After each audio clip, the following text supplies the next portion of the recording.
Question number 2 है 5 pencil तथा 7 कलमों का मूल्य 50 रुपए है। तो यहाँ पर पेंसिल एक वस्तु है और दूसरी वस्तु क्या है, पेन है। तो यहाँ पर अपने आप से हम यहाँ पर मान लेते हैं पेंसिल की जो मूल्य है वो है x रुपए और जो पेन की मूल्य है वो है y रुपए, ठीक है। यानी कि एक पेंसिल का मूल्य x रुपए है और एक पेन का मूल्य y रुपए है। अब यहाँ पर जो क्वेश्चन में कहा गया 5 पेंसिल तथा 7 कलमों का मूल्य, ठीक है। तो यहाँ पर 5 पेंसिल है और 7 क्या है, कलम है और कुल मिला के कितना रुपए देना पड़ रहा है, 50 रुपए, ठीक है।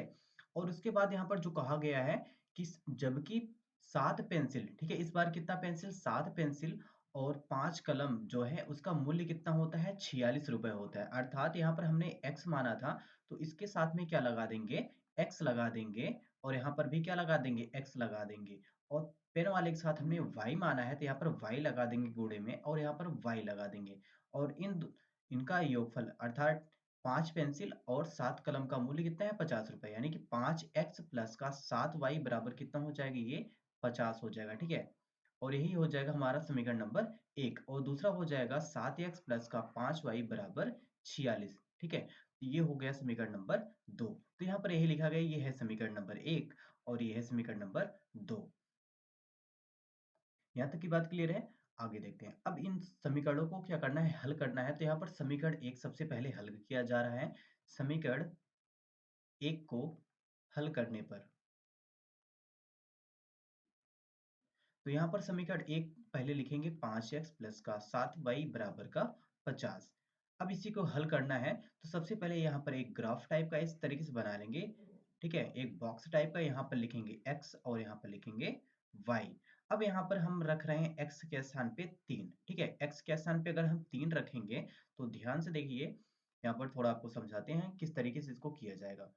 तो ये 5 गुणे x के स्थान पे हमने कितना रखा है, 3, यानी कि 5 गुणे कितना हो गया, ये 3 और प्लस का 7y बराबर 50।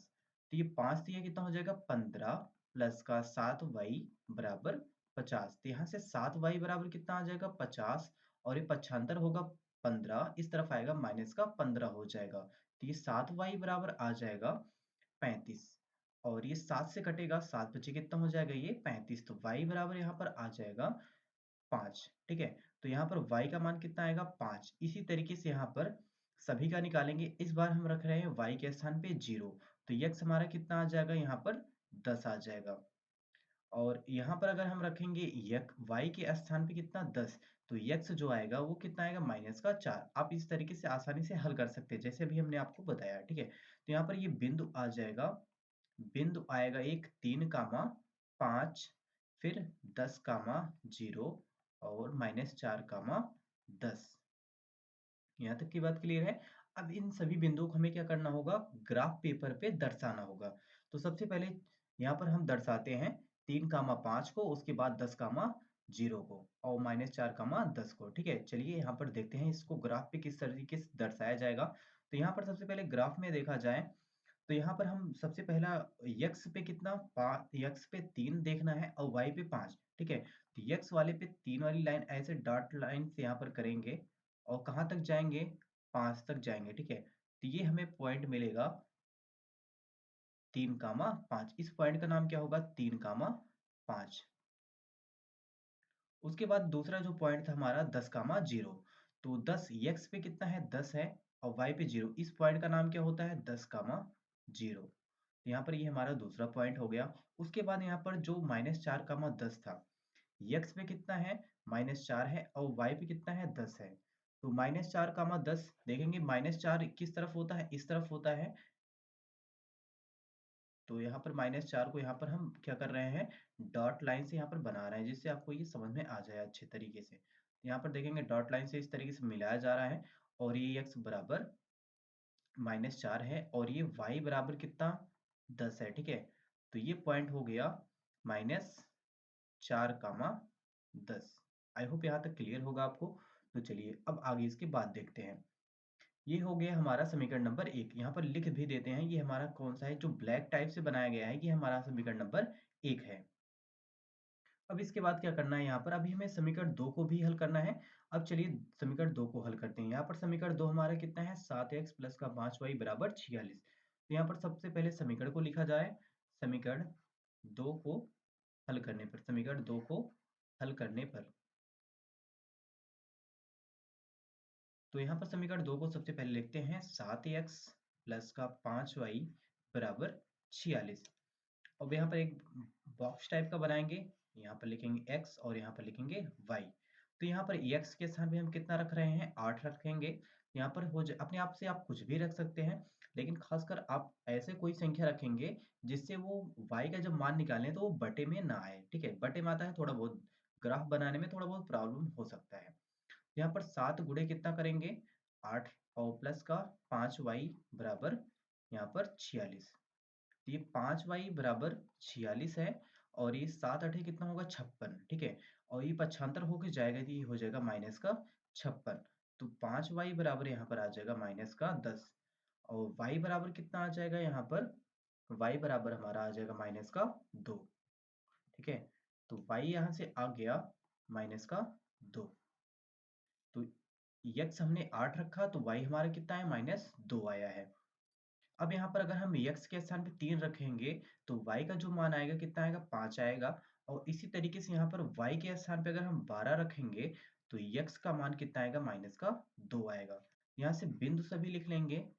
बिंदु इस बार आया है 8 कामा माइनस 2, 3 कामा 5 और माइनस 2 कामा 12। ठीक है, यहाँ तक की क्लियर है। अब आगे देखते हैं। अब क्या करना है, इसे हमें क्या करना है, ग्राफ पेपर पे दर्शाना है कि ये सभी बिंदु कहाँ कहाँ होंगे।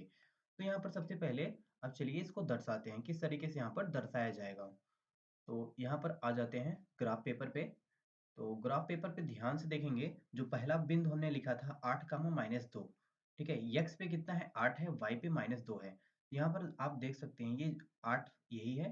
तो इस तरीके से यहाँ पर नीचे की साइड आएंगे क्योंकि y वाला क्या है, हमारा माइनस में है। ठीक है, और ये y कितना है, माइनस का 2।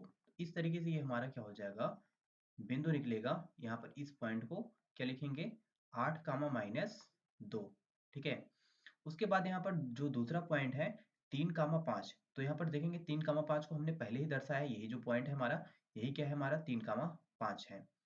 उसके बाद हमें तीसरा पॉइंट दर्शाना है माइनस 2 कामा 12। एक्स पे कितना, माइनस 2 और वाई पे कितना है, 12 है। तो ये एक्स पे कितना है, माइनस 2 वाली लाइन यही है। तो यहाँ पर हम सबसे पहले इसको क्या करते हैं, इसको थोड़ा ड्रॉ कर देते हैं अच्छे तरीके से। यहाँ पर देखेंगे ध्यान से, तो ये हो गया हमारा माइनस 2 वाली लाइन।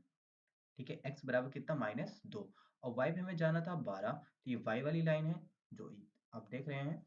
यहाँ पर ये जो y अक्ष है, ये कितना है, y बराबर 12। इसको इस तरीके से मिला देंगे तो ये हमारा क्या हो जाएगा, माइनस 2 कामा 12। यहाँ पर ये हमारा समीकरण नंबर 2 है। ठीक है, आई होप यहाँ तक क्लियर होगा। समीकरण 1 और 2 को देखेंगे और जो हल हमारा होता है किसी भी प्रश्न का, वो वही बिंदु होगा जो दोनों समीकरण एक दूसरे को जहां पर आपस में प्रतिच्छेद करेंगे या फिर कहें काटेंगे। ठीक है, तो यहाँ पर देखेंगे ये जो 3 कामा 5 है, यही बिंदु क्या है, इसका प्रतिच्छेद बिंदु है, क्योंकि यहाँ पर दोनों समीकरण आपस में आके क्या कर रहे हैं, कट कर रहे हैं। ठीक है, तो यक्स यहाँ पर ये जो हमारा पॉइंट आया है 3 कामा 5। ठीक है, यहाँ पर आपको समझा देते हैं थोड़ा सा। यक्स का मान यहाँ पर कितना है, 3 है और y का मान कितना है, 5 है। ऐसा क्यों हम कह रहे हैं, क्योंकि यहाँ पर जब भी निर्देशांक लिखा जाता है, पहले क्या लिखा जाता है, भुज लिखा जाता है, फिर क्या लिखा जाता है, कोटि लिखा जाता है। ठीक है, और जो भुज होता है वो हमारा x अक्ष होता है और जो कोटि होता है वो y अक्ष होता है। अर्थात हमारा भुज कितना है, 3 है और कोटि कितना है, 5 है। ठीक है, तो 3 हमारा x का मान हो गया और 5 हमारा y का मान हो गया। इसके बाद आप इस तरीके से यहाँ पर थोड़ा आप लाइन भी लिख सकते हैं कि ग्राफी विधि से हल करने पर हमें प्राप्त होता है क्या, यहाँ पर 3 कामा 5। ठीक है, 3 कामा 5 बिंदु प्राप्त होता है, जो कि क्या है, प्रतिच्छेद बिंदु है, जो कि क्या है, एक प्रतिच्छेद बिंदु है। और यही क्या है, समीकरण का हल है, उभयनिष्ठ हल है या फिर कहें समीकरण का हल है। अतः पेंसिल का मूल्य कितना हो जाएगा, 3 रुपए, क्योंकि हमने x माना था पेंसिल वाले को। और कलम का मूल्य हमारा कितना हो जाएगा, 5 रुपए। ठीक है, तो आई होप ये आपको अच्छे से समझ में आया होगा। तो आप इसे अपनी कॉपी में अच्छे से नोट डाउन कर लीजिए।